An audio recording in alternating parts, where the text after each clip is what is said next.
Papunta na nga kami sa aming trabaho kaya ayan, nag-selfie-selfie lang muna ako at nag-video-video para talaga may ma-upload lang ako. At yan nga, ang mga nakahilira sa gym na yan, na mga bakal, ay ako talaga ang gagawa niyan dahil yan talaga lahat ang pipinturahan ko. Nagsimula na naman ang aming trabaho dyan at kanya-kanya na naman yung aming mga gawain. Kaya ayan, nagsimula na at meron din sa labas at meron din sa loob. At yung mga bakal na yan ay pipinturahan ko yan sa harap at sa likod. Bago ako nagtrabaho dyan ay kailangan ko muna tingnan yung mga bakal at kung titingnan ko talaga lahat ng mga gawain ko.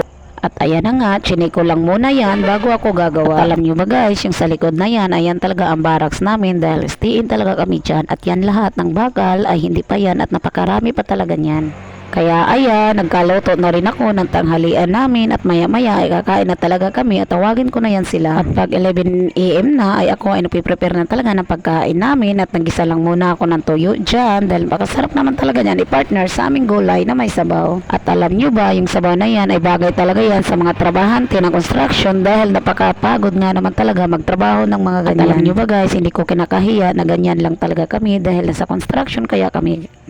Kaya thank you.